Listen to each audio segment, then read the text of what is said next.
Those of you Redditors in happy, healthy, and fulfilling relationships, what were the green flags you noticed about your partner early on in your relationship with them? Being able to discuss anything, even flaws, without them getting mad. Communication is the most important thing in a healthy relationship. Love is just as important though, I guess. Before my wife and I were dating, I very quickly noticed that she always invited the loners to join in the conversation. If she noticed someone we knew sitting alone, she'd always extended an invitation to join or ask their opinion. Edit, I showed her all the comments when we woke up. She's very touched to hear so much encouragement. Her favorite sub is Rad, if you have go make some friends, if you don't have it go and see what life is like. He can laugh at himself. Yeah, so do I, but when I do it they say you need to see a therapist and you good bro SMH. When I met my BFS mom for the first time back when we were just friends, she said she's been recovering from depression for 7 years, and I said, well, everyone needs a hobby, and she laughed, and that's when I knew we'd get along. She's really nice and we even text sometimes. That was a risk I play, I respect that. Seriously. Could've gone downhill.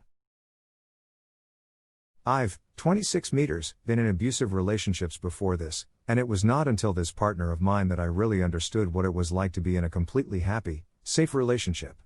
I knew that I wanted to spend more time with this girl the instant I saw her, and by the time we met a second time, we were already joking about marriage. Soon enough, it wasn't a joke. We listen to each other and respect each other. If something is getting too much for me, I still have the ability to tell her and for her not to feel bad about it. She goes out of her way to try the games and shows that interest me, even if they're out of her comfort zone. She actively asks me what I want to do and she's perfectly happy to do them, simply because they're with me. More than anything, it's more that we both have this solid idea in our head that whatever we do, ultimately we want to be with each other. Therese, no doubt, or suspicion, or feeling that doom is just around the corner. We want each other, and we're willing to work for it. And I think this is the first time I haven't had to settle for someone loving me less than I love them. Because when you love someone, it's not wrong to want them to reciprocate what you're doing and feeling. I'd rather spend time with her doing nothing than doing something with anyone else. This is so underrated.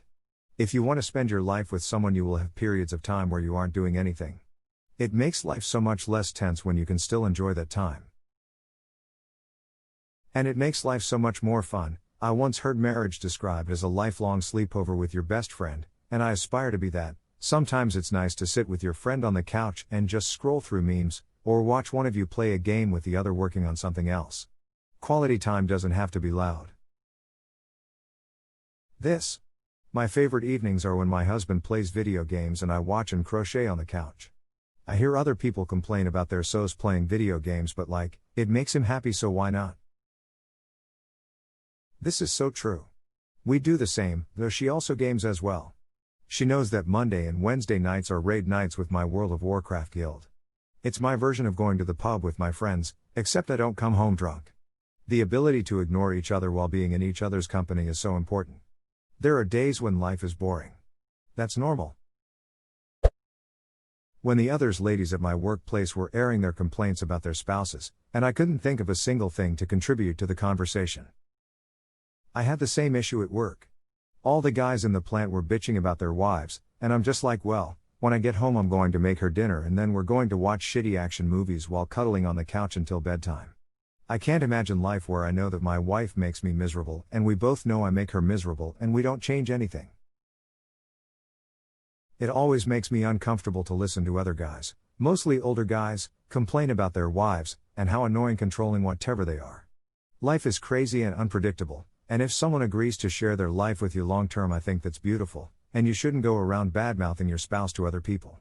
Speaking of flags, it's a big red flag when I see somebody do that. I had a coworker at my last job who always went out of his way to complain about his wife to the rest of us, and it made us super uncomfortable.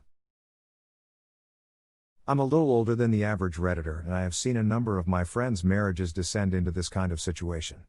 In almost all of them, it's because one or both of the people in the marriage are too selfish to work through problems that were no big deal when they started but grew into something really ugly because they went unaddressed.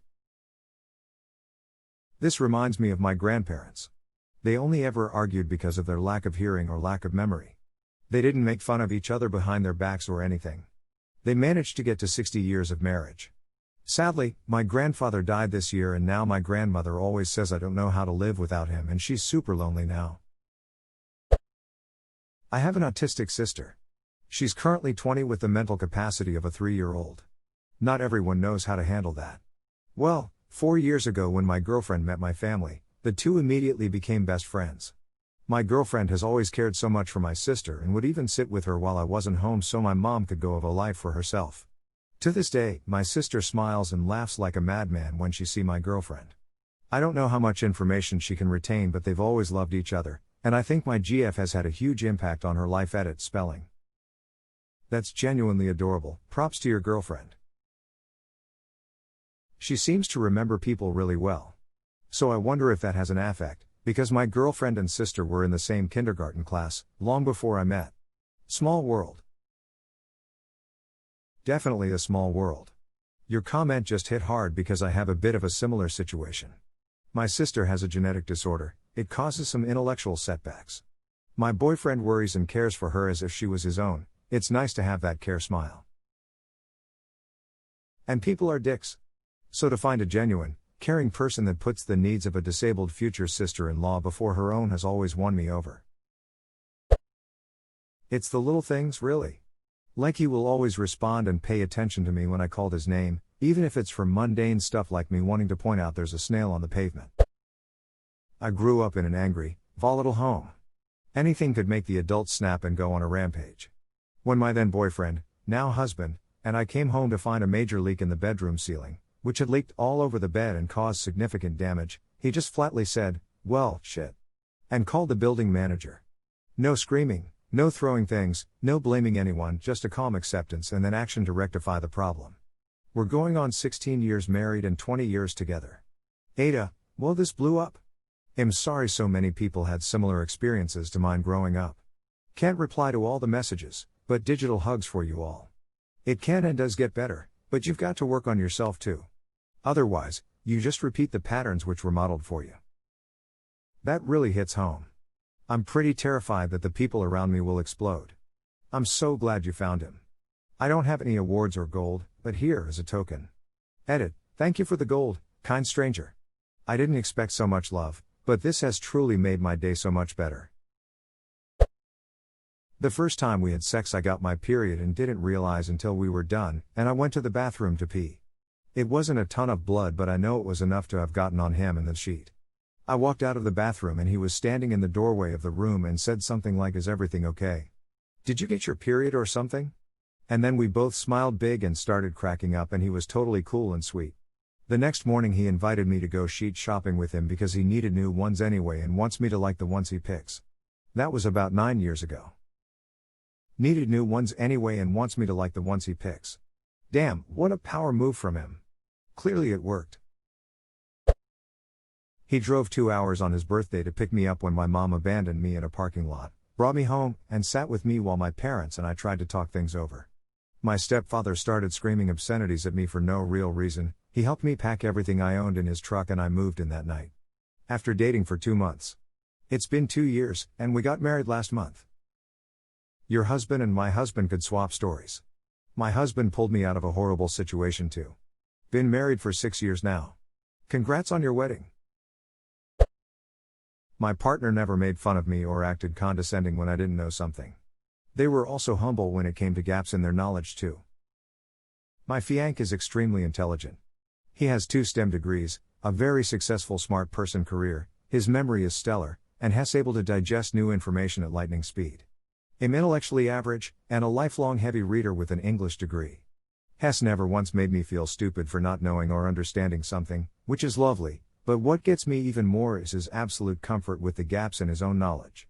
He never pretends to know things he doesn't, and Hess not self-conscious about it. His face absolutely lights up every time someone uses an unfamiliar word. He takes such obvious pleasure in learning. It's an admirable trait and was an early sign that he was somebody I wanted to spend a lot of time with. In my experience, the most intelligent and well-read people I know have always been very humble about how much they don't know.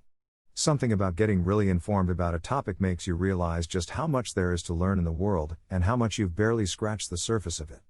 The guys I've known to fly off the handle at being told they're wrong or are really huffy about not knowing something tend to have ego issues or just aren't as smart as they'd want you to think.